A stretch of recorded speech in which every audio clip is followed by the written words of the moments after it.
हॉटेलवर तशा अवस्थेत जेवायला वाढायची महिला. लोकांची गर्दी भयंकर प्रकार उघड. पोलिसांनी सर्वांना उचललं. त्या 3 मजली हॉटेलमध्ये नेमकं काय चालत होतं? महामार्गाच्या कडेला ते हॉटेल अनेक वर्षांपासून सुरू होतं. बाहेरून पाहिलं तर अगदी साधं हॉटेल वाटायचं. मोठा बोर्ड, बाहेर उभ्या गाड्या आणि आतून येणारा जेवणाचा वास. पण रात्र झाली की त्या जागेचं रूप पूर्णपणे बदलून जायचं. विशेष म्हणजे रात्री 12 नंतर तिथे अचानक गर्दी वाढायची. ट्रक चालक, प्रवासी, काही अनोळखी लोक सगळे त्या हॉटेलमध्येच थांबायचे. गावातील लोक मात्र रात्री त्या रस्त्याने येणं जाणं टाळायचे. लोकांच्या चर्चेचा मुख्य विषय होती माया, हॉटेलमध्ये जेवण वाढणारी ती महिला. लाल रंगाची साडी, चेहऱ्यावर विचित्र हसू आणि डोळ्यात कायम भीतीसारखा भाव. काही लोक म्हणायचे ती खूप शांत आहे, तर काही म्हणायचे ती अचानक जोरात हसायला लागते. जेवण वाढताना ती अनेकदा ग्राहकांच्या कानाजवळ येऊन हळू आवाजात काहीतरी बोलायची, पण नंतर विचारलं तर कुणालाच नीट आठवायचं नाही की ती नेमकी काय बोलली होती. हळूहळू त्या हॉटेलबद्दल अफवा वाढू लागल्या. काहींनी सांगितलं की रात्री उशिरा वरच्या मजल्यावरून महिलांच्या रडण्याचे आवाज येतात, तर काही महिलांनी सांगितलं की हॉटेलच्या मागच्या बाजूला सतत काही संशयास्पद लोकांची ये-जा असते. पण भीतीमुळे कुणीही उघडपणे काही बोलत नव्हतं, कारण त्या हॉटेलचा मालक गण्या खूप धोकादायक मानला जायचा. गावात त्याच्या विरोधात बोलण्याची कुणाची हिंमत नव्हती. एक दिवस अचानक एक घटना घडली आणि सगळीकडे खडबड उडाली. रात्री तिथे जेवायला गेलेला एक ट्रक चालक सकाळपर्यंत घरीच पोहोचला नाही. त्याचा फोन बंद येत होता. दुसऱ्या दिवशी त्याची गाडी हॉटेलपासून काही अंतरावर सापडली, पण तो स्वतः गायब होता. पोलिसांपर्यंत ही माहिती पोहोचली, मात्र सुरुवातीला कुणालाही त्या हॉटेलवर थेट संशय घ्यायची हिंमत होत नव्हती. दरम्यान गावातील काही लोकांनी पोलिसांना गुपचूप माहिती द्यायला सुरुवात केली. त्यांनी सांगितलं की त्या हॉटेलमध्ये रात्री खूप विचित्र प्रकार चालतात. अनेकदा काही महिला आत जाताना दिसतात, पण बाहेर येताना दिसत नाहीत. तर काही लोकांनी असंही सांगितलं की माया अनेकदा मदतीसाठी नजरेतून इशारे करत असते, पण तिच्याशी एकट्याने बोलण्याची संधी कुणालाच मिळत नव्हती.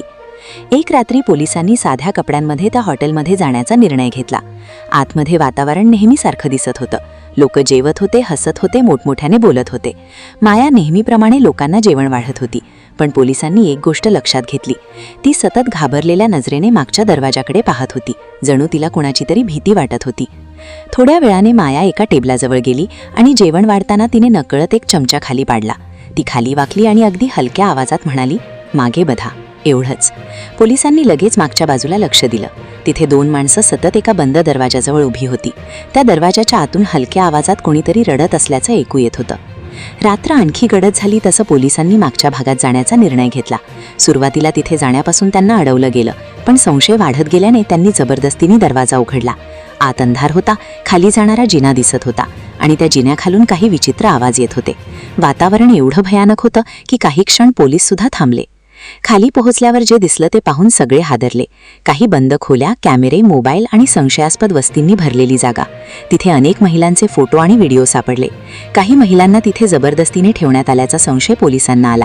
त्या ठिकाणी चालणारा प्रकार आता हळूहळू स्पष्ट होऊ लागला. तेवढ्यात एका खोलीतून मदतीसाठी आवाज आला. दरवाजा उघडल्यावर आत बसलेली माया दिसली. तिची अवस्था खूप वाईट होती. ती सतत रडत होती आणि काही बोलायला ती घाबरत होती. बराच वेळ शांत केल्यानंतर तिने जे सांगितलं ते ऐकून पोलीसही शून्य झाले. तिला कामाच्या नावाखाली तिथे आणलं गेलं होतं. सुरुवातीला फक्त हॉटेलमध्ये काम दिलं गेलं, पण नंतर तिच्यावर दबाव टाकला जाऊ लागला. माया म्हणाली की रात्री उशिरा येणाऱ्या लोकांसाठी तिच्याकडून जबरदस्तीने वेश्या व्यवसाय करून घेतला जात होता. विरोध केला की मारहाण केली जायची, बाहेर जाण्याचा प्रयत्न केला की धमक्या दिल्या जायच्या आणि त्या हॉटेलमध्ये अनेक महिन्यांपासून हा घाणेरडा प्रकार सुरू होता. जे लोक बाहेरून फक्त गर्दी पाहत होते त्यांना आतलं भयानक सत्य माहीतच नव्हतं. हे सगळं समजताच पोलिसांनी संपूर्ण हॉटेल सील केलं. गण्यासह अनेकांना ताब्यात घेण्यात आलं. पहाटेपर्यंत त्या हॉटेलबाहेर लोकांची प्रचंड गर्दी जमली होती. ज्या ठिकाणी लोक कुटुंबासोबत जेवायला जायचे तिथे इतका भयानक प्रकार सुरू असेल यावर कोणाचाच विश्वास बसत नव्हता. आजही त्या रस्त्यावरून रात्री जाणारे लोक त्या बंद हॉटेलकडे पाहून घाबरतात, कारण त्यांना आठवतं ते मायाचं विचित्र हसू, तिची घाबरलेली नजर आणि शेवटी उघड झालेलं ते काळं सत्य. बाहेरून सामान्य दिसणारं ते हॉटेल आतून किती भयानक होतं हे समजायला लोकांना खूप उशीर झाला होता.